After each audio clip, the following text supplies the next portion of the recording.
이 청개구리의 흰검을 생각하지 마시기 바랍니다. 이 잠시 내 안의 상상력을 동원해 볼 시간입니다. 눈을 감고 당신의 책상 위에 손바닥만한 청개구리 있다고 상상해 봅시다. 이 청개구리를 바라보면서 당신의 손바닥을 펴 보시기 바랍니다. 이 상상으로 말고 진짜로 펴 보시기 바랍니다. 청개구리가 당신 손에서 폴짝 뛰어 오릅니다. 당신은 이제 손 위에 올라가는 상상 속 개구리를 보고 있습니다. 자, 이제 손바닥을 그대로 유지한 채로 다른 양손으로 말해 봅시다. 청개구리는 절대로 생각하지 말고 마시기 바랍니다. 어차피 청개구리는 상상이 지나지 않습니다. 그런데도 아까 그 청개구리 손바닥을 떠나지 않는가요? 청개구리는 역시 청개구리입니다. 그런데 여기서 청개구리는 다름 아닌 생각을 상상합니다. 말을 안 듣게 생각은 마음대로 통제되지 않습니다.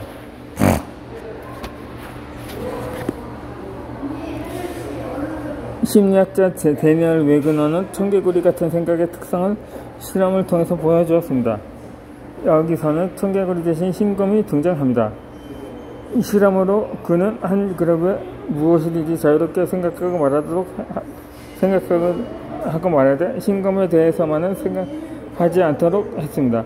그리고는 흰검에 대해서 떠올리거나 말할 때마다 탁자 위에 놓인 종을 치도록 했습니다. 결과는 당신의 청개구리와 같습니다. 추가 실험은 더 재미있습니다. 첫 번째 그룹은 처음으로 흰검을 생각하도록 했습니다. 두 번째 그분은 흰검을 생각하지 못하게 했습니다. 그 후에 두 그룹 모두 흰검을 생각해도 된다고 했을 때 흰검을 생각하면 안 되었던 두 번째 그룹이 흰검에 집착하며 종을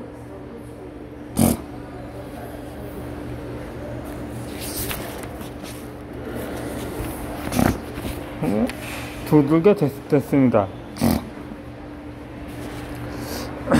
이 실험에서 보여주듯이 우리 마음은 통제가 잘 먹혀들지 않는 세계입니다. 오히려 억제하거나 억압할수록 더 기승을 보내는 것이 마음의 작용입니다. 게다가 감정은 때론 거칠고 강렬합니다. 누구나 20분 지난 기억이 떠올라서 입을 키고 한 적이 있을 것입니다. 감정을 통제할 수 있다면 입을 키고 왜 할까요? 부부싸움을 왜 할까요? 이 감정을 통제할 수 있다면, 그래서 감정을 간단히 지워버릴 수 있다면 이 세상에 가장 높은 사랑도 음악과 그림, 문학이나 영화도 없을 것입니다. 로봇이 세상이라면 가능할지 몰라도 인간 세상은 아닙니다.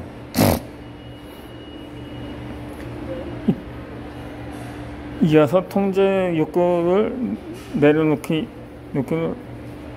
내려놓기입니다. 여기서 내 마음속에 청개구리 같은 그 생각이라든가 폭풍 같은 감정을 통제할 수는 없습니다. 하지만 꼭 통제만이 대수가 아닙니다.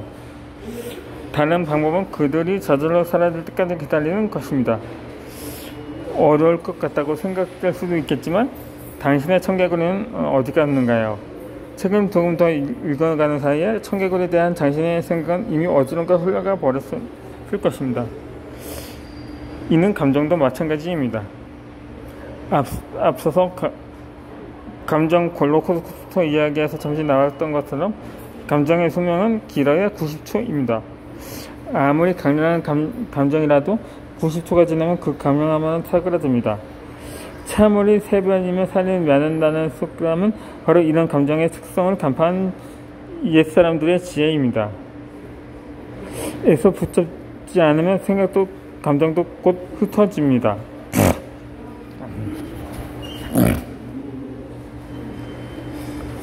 그런데 많은 사람들이 자신이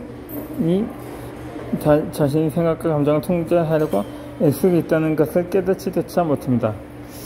지나간 일을 곱씹으면서도 후회하거나 머릿속에 반복하는 것을 반추라고 하는데 이 또한 통제하려는 시도입니다. 과거의 일을 현재에 붙잡고 있으면서 놓아지지 않기 때문입니다. 뭐 이렇게 할 걸 저렇게 할 걸 그래서 어떻게 하면 직접 떠는 불청객의 숫자를 부여잡고 또 생각해 보시기 바랍니다. 딱히 동료가 아닌 나부터 조용히 당신을 신고할 것입니다. 미래를 걱정하는 것 또한 통제하는 시도입니다. 아직 오지도 않은 청개구리 생각하면서 이제 오나 저제 오나 전전무관한 것이니 말입니다. 과거를 반추하거나 미래를 걱정할 때 내가 내 마음을 통제하려고 하고 있음을 알아차립시다. 그럼 많은 것이 변할 것입니다. 이 심리학자 스티븐 헤이저의 괴물과 밧줄 이야기는 불안을 다루는 깊은 지혜를 담고 있습니다. 당신은 끝을 알 수 없는 깊은 계곡물 사이에 두고 괴물과 줄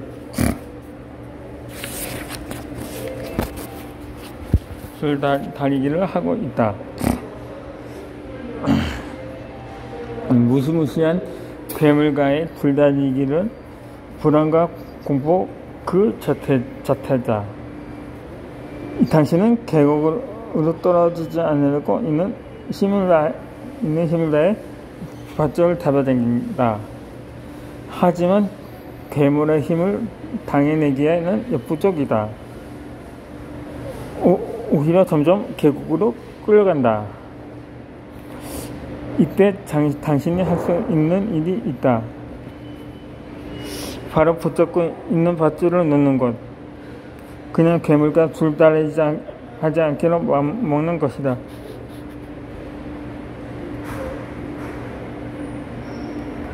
하지만 여전히 계곡 접선에는 괴물이 있다. 깊은 계곡도 그대로 있다. 하지만 당신은 더 이상 괴물의 힘을 끌어갈까 두려워하지 않는다. 이 짧은 이야기는 공황을 피하는 나의 태도를 완전히 바꿔 주었습니다. 두 번째 공황을 겪을 때까지 공황에서 이겨내야 하는 것을 굳게 믿고 있었습니다. 그런데 강한 의지를 갖고 힘껏 밧줄을 잡아당기려고 할수 공부와 전명을 더해 갔습니다. 절대 이길 수가 없는 것 같은 가멸의 강한 힘이 손에 느껴졌습니다. 그러니 이 이야기를 접은 후에 내게 공황은 더 이상 썰 필요가 없는 괴물이 되었습니다. 이후에 공황을 갖게 된 두려움과 괴로움은 현저히 줄었습니다. 줄다리에게 힘을 치지 않아도 되니 괴물을 관찰할 여유도 생겼습니다. 공황을 이야기하는 내 안에 무엇을 이해하는 데 더 가까워질 수도 있었던 것입니다. 주변 세상을 통제하려고 하는 것은 인간에게 있어 본능에 가까운 욕구입니다. 통제 욕구는 인간의 문명의 발전을 이끄는 힘이 하니까요. 하지만 우리 마음의 세계는 단원리가 적용됩니다. 통제하려는 할수록 더 날씬한 것이 마음입니다. 생각도 감정도 흘러가는 물처럼 쉼없이 흘러갑니다.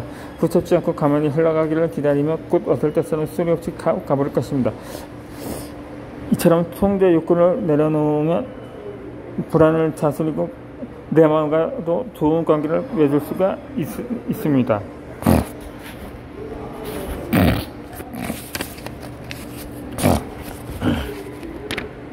금메달보다 빛났던 국가대표의 마음 지혜입니다. 한 스승이 커다란 바위덩이를 가리키며 제자에게 저 바위덩이가 보이냐고 말합니다. 그러자 제자는 보인다고 말합니다. 스승은 다시 묻습니다. 저 바위덩이가 무섭겠냐고 합니다. 당연히 큰데 저렇게 묶을 것이라고 말합니다. 이에 다시 스승이 말합니다. 자네가 집어들지 않는다면 무겁지가 않다고 말입니다. 수영이라는 삶의 지혜가 있습니다. 이 일하는 불안에 관해 지금부터 설치는 내용을 합작적으로 담고 있습니다. 우린 커다란 바위를 보면 당연히 무서울 거라고 짐작합니다. 물론 무을 것입니다. 하지만 이야기 속 스승의 말씀은 90% 그 바위를 저로 올리려고 쓰지만 않는다면 그 바위의 무게는 우리의 현실이 아닙니다. 우리는 또 고정관념을 살아서 짊어지지도 않아도 되는 무게까지 짊어지라고 합니다. 필요 이상으로 괴로움을 겪는 것입니다. 커다란 바위가 삶에 나타나는 난간 또는 장애물이라고 생각해 봅시다. 쿵 하고 커다란 바위가 길을 가로막았다. 어떻게 할까? 처음에는 바위를 들어올려 길에서 치워보려고 했습니다. 하지만 바위는 꿈쩍도 하지 않는다. 망치를 구해왔다. 망치로 커다란 바위를 쪼갤 작정이다. 한참 망치질을 하니 바위에 겨우 구김하기 시작했다. 바위의 작은 조각들 쪼개도 완전히 땀 범벅이라고 지쳐버렸다. 다시 힘을 내서 걷기 시작하는데 또 다른 바위가 쿵. 이번에는 조금 더 요령 있게 바위를 쪼개고 나서 땀을 닦으면서 가던 길을 마저 가려는데 또 다시 끊임없이 바위들이 쿵쿵쿵 하면서 떨어진다.